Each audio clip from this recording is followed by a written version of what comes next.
Chapter 1. During my hospital stay, Lily took care of me with painstaking, meticulous attention. Even the woman in the next bed started urging us to get married, asking when the wedding would be. I not only ignored her, I even waved my hand impatiently and said, "It's just for fun, why on earth would we get married?" What Lily doesn't know is that I already discovered she'd activated a couple mode in a game with someone saved in her phone as Kaito last night when she forgot to lock her phone while getting me a glass of water. The day I was discharged, the biggest snowstorm of the year hit the city. Lily looped the scarf she had knitted herself around my neck, overjoyed, saying I looked like a pig-headed fool. I frowned but kept silent. She tilted her head, slipped her arm through mine, and asked what was wrong. I stared into those star-filled eyes of hers. I just couldn't figure out how this woman could be cheating on me while still acting so gentle and virtuous. Chapter 2. Lily's social media is full of me. Because I have chronic gastritis, this pampered girl who'd never lifted a finger for housework learned to cook all sorts of stomach-soothing dishes. Every time I came home after drinking at business dinners, she would grumble, but she always brought out the porridge she'd prepared in advance. She was gentle, considerate, and understanding. She remembered what I liked to eat and use, handled every detail of our daily life so I didn't have to worry about anything at home, just focus on fighting my battles outside. Last month when I went to Harbin on an inspection trip with a client, she couldn't come because of school, but she still spent half an hour on the phone reminding me to stay safe. My friends teased that her eyes were all about me, calling her sister-in-law, and saying she was totally love-brained. Yet this very person has, on a game screen, bound herself in a couple relationship with a man I don't know. Up to today, it's been 147 days. Chapter 3. I don't know why, but I suddenly craved spicy diced chicken hot pot, the kind of fiery food I'm supposed to avoid. Lily talked me down and made porridge for me instead. I sat at the dining table watching her busy figure in the kitchen. Out of nowhere I asked, "Lily, we haven't played games together in ages. How about I log in tonight and carry you for a few rounds?" She froze for a split second, then smiled and poked me. "Sure, hubby. What made you want to play today?" It's true I hadn't touched games in 2 or 3 years. Ever since my career picked up, I rarely dove into gaming, not because it wasn't fun or I lacked time, but because every time I opened the interface I felt a raw impatience and fatigue. Those days of being immersed in games with Lily feel like a distant dream, beautiful, but the details are blurry. Now I was even more annoyed playing because Lily was using an alt account with me. After we lost a match, I tossed my phone onto the sofa. She just gave a gentle smile and said cautiously, "Hubby, you already did great. I'm the noob. How about we do something else?" After food and drink, she curled up next to me on the sofa. Her breath brushed my ear, her slightly damp hair carrying the fresh scent of just-washed shower gel. I instinctively pushed her away. She raised her brows in surprise, but still nuzzled me and told me to sleep early. Chapter 4. The next day I didn't wake Lily up, I just went to work first. At noon she sent me 2 texts. The first, "You just got out of the hospital, don't eat anything raw or cold. I ordered seafood millet porridge for you, finish all of it, okay." The second, "Were you in a bad mood yesterday? After work let's go catch a movie, we haven't done that in ages." I locked my screen and felt a stab in my stomach. I got off work on time and drove to her school to pick her up. Without a word, I took her straight to the cinema. She didn't feel awkward at all, she looped her arm through mine affectionately. The movie was boring and Lily's phone kept lighting up.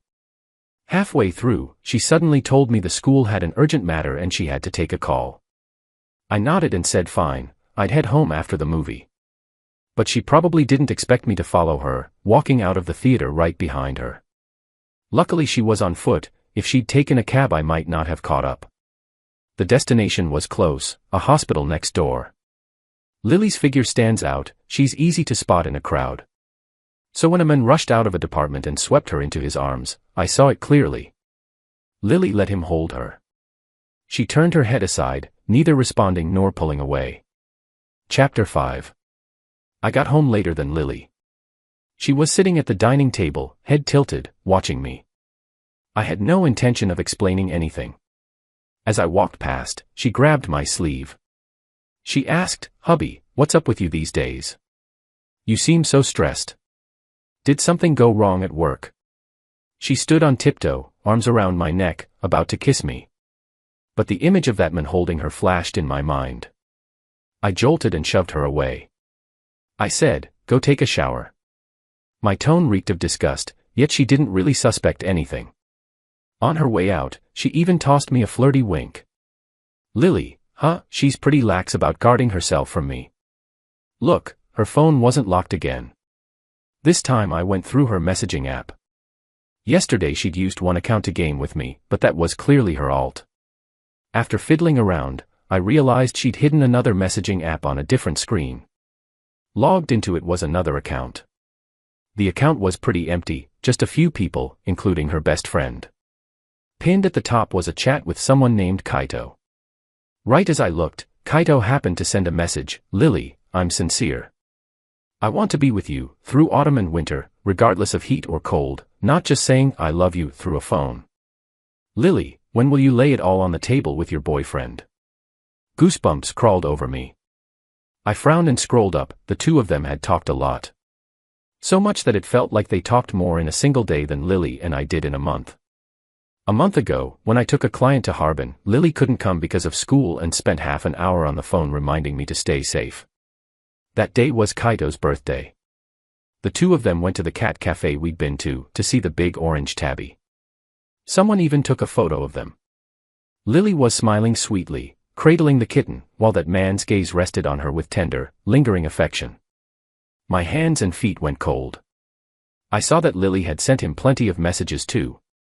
She told him about her school frustrations, how lonely and exhausted she felt at home. She played games with him, sent him cutesy voice notes full of whining and charm.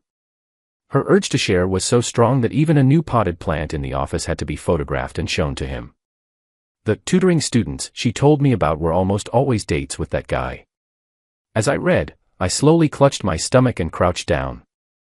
I just had surgery for gastritis, and now it felt like it was flaring up again. Worse yet, I was so absorbed that I didn't even notice the water had stopped. The bathroom door opened behind me. Lily's anxious voice sounded, "What's wrong, hubby? Is your stomach hurting again? Do you need to go to the hospital?" She crouched and helped me up, the scent of shower gel flooding my nose. Oddly, it eased the pain for a second. I lowered my head, staring at her phone, which by sheer luck had fallen face down on the table at the critical moment. The last message I caught was Lily saying to that man, "Kaito, brother, I actually stopped liking him a long time ago. The one I like is you." Chapter 6. My parents have loved stuffing me with all kinds of food since I was little. So I developed a habit: when I'm under pressure, I binge eat. Especially during that oppressive time in high school, my weight skyrocketed by more than 30 pounds. Because I was heavy and a bit withdrawn, I became a target for my classmates' ridicule. Honestly, I could understand it. Under that kind of oppressive atmosphere, everyone needs somewhere to dump their negative emotions.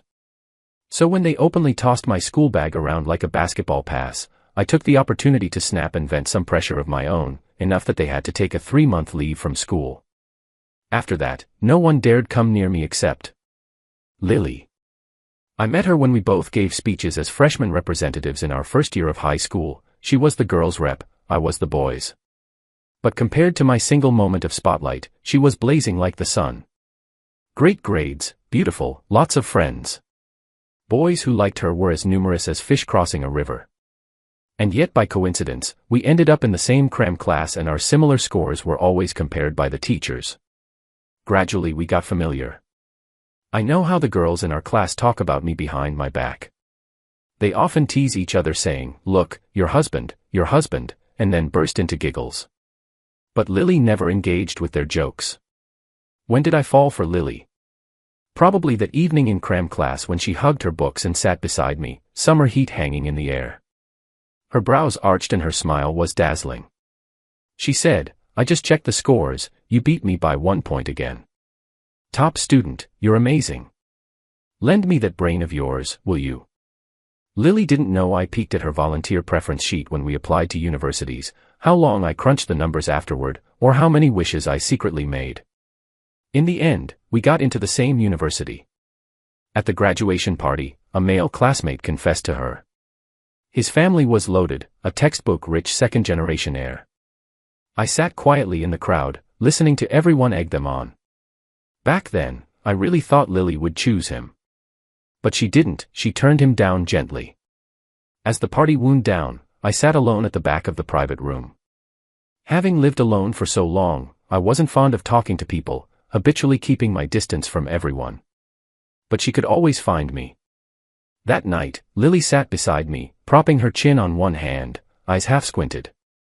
I knew she was looking at me, but I didn't have the courage to meet her gaze. After a long while, her light, soft voice sounded at my side. She said, "I like you. Do you want to give us a try?" Chapter 7. After we got together, I asked Lily why she'd fall for someone as ordinary as me. She just laughed beside me, wagged her finger, and said, "Not a chance, you'll always shine brilliantly in my eyes." But Lily is a very peculiar girl. Her sense of morality is paper-thin and her head is full of offbeat ideas. So the fact that she'd cheat on me didn't even surprise me. After we started dating, I lost weight and worked out, trained my social skills in university clubs. I even began to realize I was actually pretty popular. During freshman orientation, a junior even confessed to me. I turned her down. I'd always believed loyalty was the first rule of a relationship. Clearly, Lily didn't see it that way. I got up in the middle of the night and ate the last steak in the fridge, clutching the metal fork tight. Sure enough, I can't shake my binge-eating habit. But I haven't put on weight in a long time. The number on the scale has even started to drop. I didn't care, chalked it up as a perk of the surgery. The messages I'd read that night were still vivid in my mind. I let out a cold snort. Lily didn't come home tonight. I called her phone, she picked up almost instantly. I asked, "Where are you?" On her end, the wind was howling. She said, "Just got off work, heading home now. Miss me?" Her voice was a little hoarse. If I hadn't already checked with her co-workers that there was no makeup class today, I might have believed her. So she just went to see that Kaito again, huh? I said evenly, "Lily, I'll come to you." Maybe it was my tone, she fell silent for a second. Then she spoke again with a hint of a laugh. She gave me the location and, at the end, reminded me, "It's cold outside, dress warm and be careful." Chapter 8. The school where Lily teaches isn't far from our place. You can walk there, the streets are almost empty at night, and only near the school do you see a bit of everyday bustle. Lily was waiting for me at the entrance to that night market. She wore an off-white trench coat, makeup flawless, features strikingly cool. She's always stood out.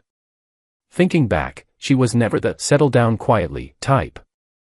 I rehearsed what I wanted to say in my head a few times and walked toward her. But she suddenly dove into my arms and nuzzled me. She pouted and said, "Hubby, look at your frown, how bad is it?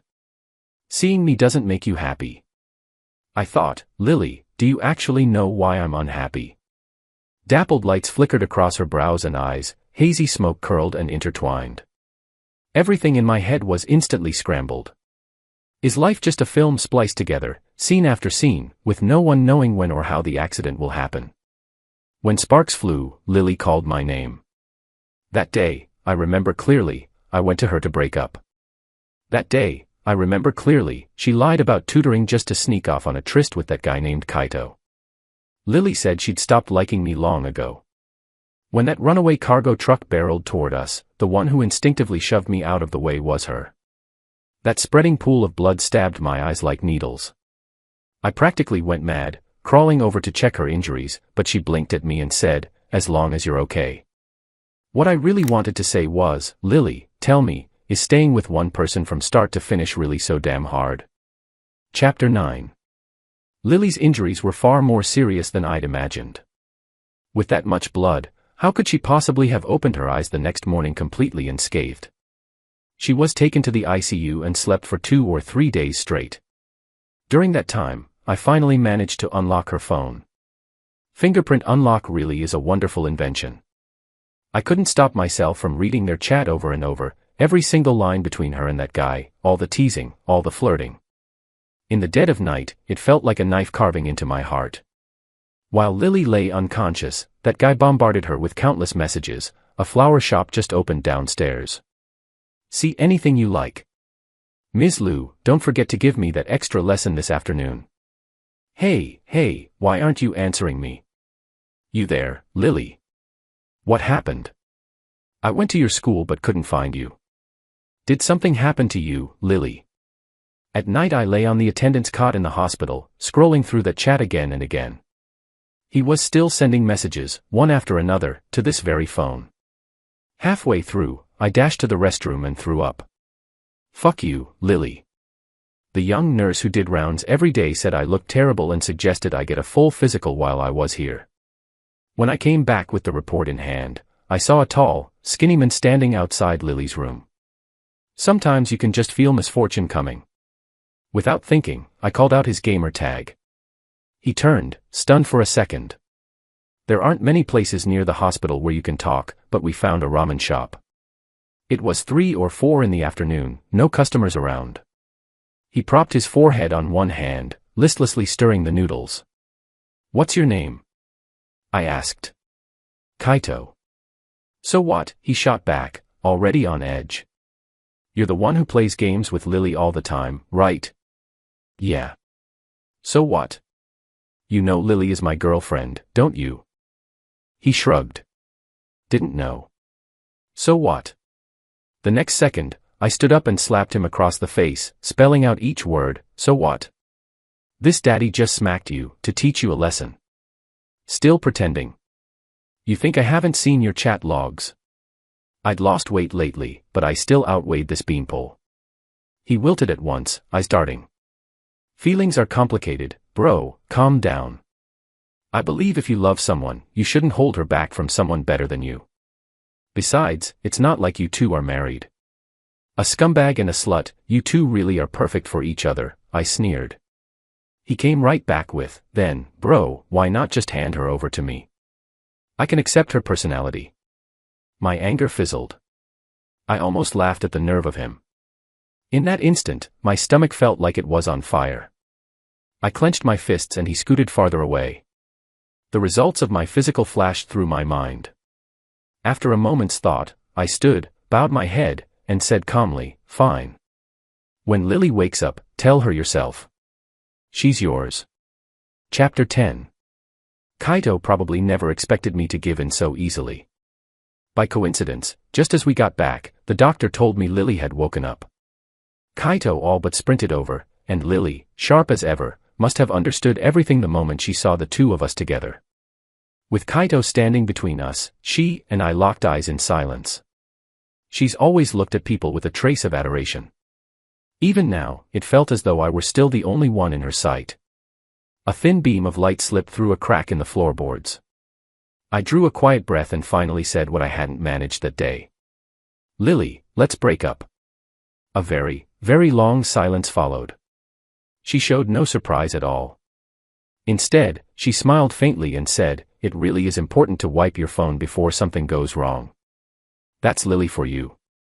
Back in high school, I'd have lost it on the spot. I'd have slapped Lily's face until it swelled, broken Kaito's legs, and demanded to know why. But now, once the words were out, I simply turned around in silence. Behind me, she asked calmly, since we've broken up, can we still be friends? I shook my head and pushed open the ward door. Lily didn't know, there is no later for me. Chapter 11. It was Lily's 4th day in the hospital, 6 hours before she would wake up and 20 minutes before she would meet Kaito, when I got my own test results. I had chalked the constant stomachaches up to post-surgery after effects. The nurse who kept saying I looked pale had caught me vomiting violently in the restroom at midnight. Early-stage tumors have no symptoms. Only in the middle or late stages does the pain become obvious. I never imagined a growth had taken root in the mucosa just below my stomach. In the half-lit consulting room, my hands and feet suddenly went numb. Wait, doctor, are you sure? I read online that. He frowned, then cut me off. Did you come alone? I'm not trying to scare you. I'll be blunt, we found this too late. If you don't treat it seriously now, you may have only a few months. Get admitted right away, call your family, and decide quickly, surgery or conservative care. I must have stood there forever because he finally sighed, patted my shoulder, and added, don't panic. Our hospital specializes in this and we've had plenty of success stories. I spent the whole morning sitting on a bench in the corridor. Why hadn't the last operation caught this? Why now, of all times? Why me? Haven't I had enough trouble? Does heaven want to strip me even of the right to live? The doctor had asked if I had family. My mom passed away a year after I graduated college. My relatives tore each other apart over Grandpa's estate. All the years since graduating, I'd been with Lily. Lily was right, people's passion burns out. That's why she stopped loving me. Maybe we'd been together so long we forgot what love even is. People hurried back and forth down the hallway. For me, even existing here felt like a luxury. I hadn't thought of my mom in ages, yet now her face seemed right before me. Take me with you, please take me with you. Suddenly I broke down, bawling in the corridor. A middle-aged lady couldn't bear it and handed me a tissue. She laid a gentle hand on my shoulder. It's all right, young man, don't cry, she whispered. My boy is 11. We fought and he swallowed thumbtacks to kill himself. Ah, I regret it now, so many things. At the very least, I shouldn't have acted on impulse. You see. Everyone suffers. That's why you have to cherish the people in front of you. She probably thought I was a patient's relative. I clenched the report in my hand. Who do I even have left? I suddenly remembered a day when Lily and I argued about who would die first. She said she wanted to go before me. She couldn't bear life alone. I joked that with my workload, I'd probably drop first. She burst into tears and said, I'm yours until you die. I'll stay by your side forever. I drifted down the hospital stairs toward her room. How absurd, even now, even after she cheated, my reflex was still to see if she had woken up, to ask which treatment plan I should choose. But that day, standing at the stairwell landing, staring at the men outside her room, I understood with painful clarity, Lily was no longer mine. Chapter 12. When the last leaf of autumn fell, Lily broke up with Kaito. It felt like nothing to her, yet Kaito was on the verge of a breakdown. Lowering her gaze, Lily blocked the person who kept bombarding her with messages. A car horn blared beside the street and she looked up at the now bustling night market. She suddenly remembered how 2 years earlier, she had shoved me aside and saved me from a car accident. Come to think of it, it had also been 2 years since I walked out of her life. Lily had never doubted that she loved me. In fact, her feelings had never burned so intensely as when she loved me. Even after the breakup, the turmoil refused to settle. There was a time she outright hated me, yet it was still I who haunted her thoughts. So she ended things with Kaito. She knew winning me back would be painfully hard, but she wanted to try. Had I been well these past years? Was my stomach still acting up? Did I still skip breakfast and stay out drinking late into the night? In every lonely night, she caught herself thinking of me. Even when she looked at Kaito, her mind was full of me. Lily had always followed her impulses. If she still loved me, she had to reach out. Her first idea was to add my contact using my phone number, but the request was never accepted. My profile picture and name were different too. Back when we broke up, I had blocked her everywhere, I'd left decisively. She remembered clearly, that day she asked if we could still be friends. I shook my head. So winning me back might be difficult, but she believed she might not fail. After all, she knew her own strengths, and my weaknesses. Honestly, men can't stand to see a pretty woman cry. They're easy to handle. Act a little cutesy and pitiful, and he'd ache for her. Smile at him, and he'd be utterly smitten. Since messaging brought no reply, she tried other ways to find me. Apparently I had moved away, and, oddly enough, none of her best girlfriends had heard from me either. She finally managed to add one of my old friends online. That person cursed her out and blocked her again. Spend the rest of your life drowning in regret, you filthy bitch. Lily rolled her eyes. She didn't believe it. As long as she could see me again, everything could still be saved. She knew me too well, my tastes, my preferences, exactly how to charm me until I lost my mind. So much was etched into her bones. That's why she'd never stopped thinking of me. Lily refused to believe I had forgotten her completely. It happened at a Saturday high school reunion. During idle chatter, old stories surfaced.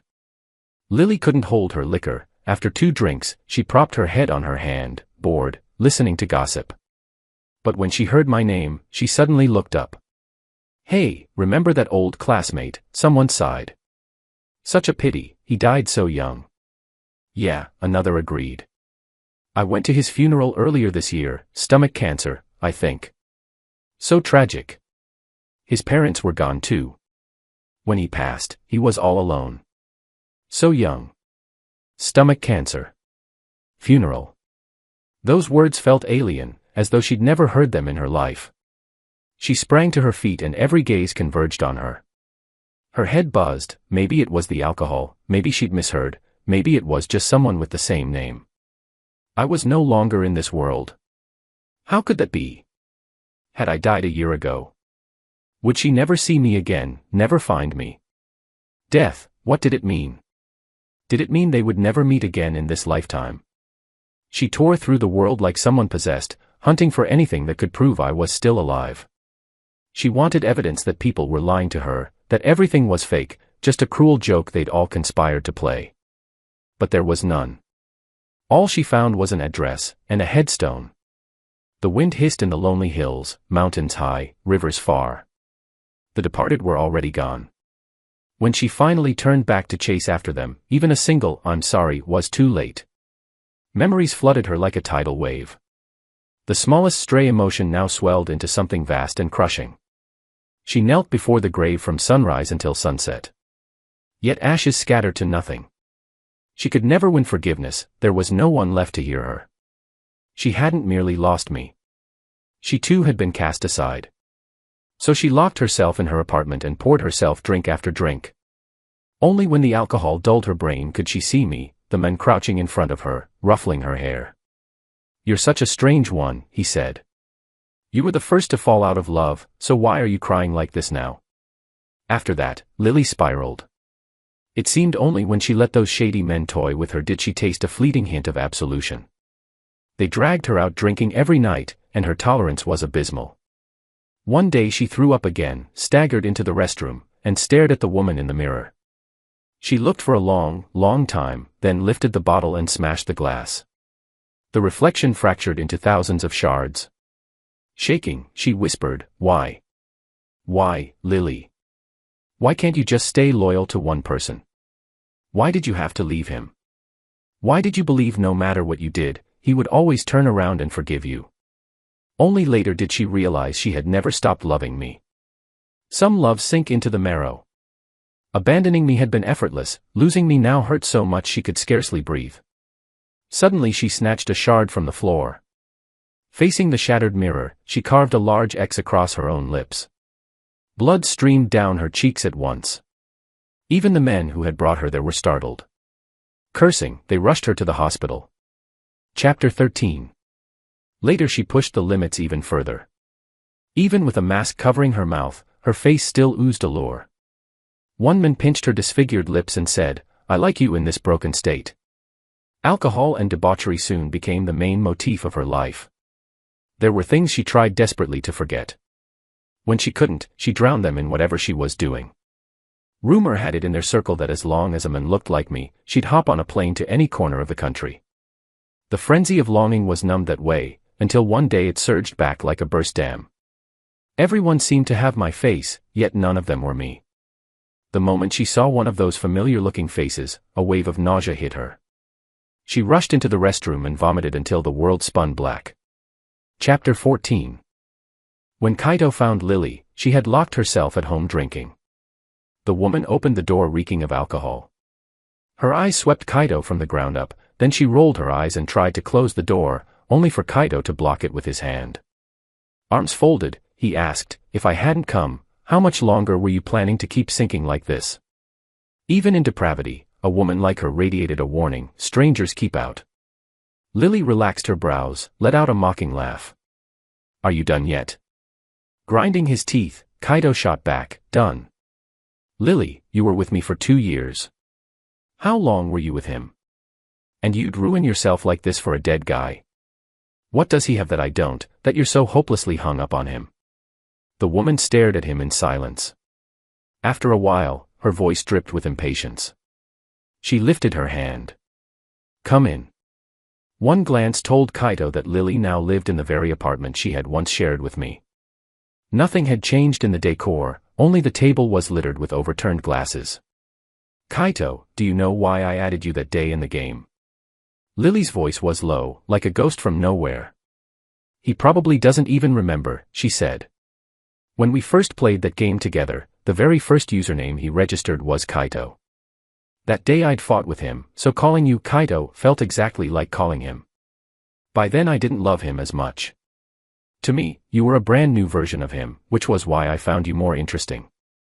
Hearing her dissect her feelings for me, fury erupted in Kaito. In the next second, his palm cracked across Lily's face. You filthy bitch, he snarled. Kaito suddenly remembered the first time he met me, I had said Lily was mine. Now Kaito had to ask himself, had he been my stand-in for 3 years? The answer was obvious.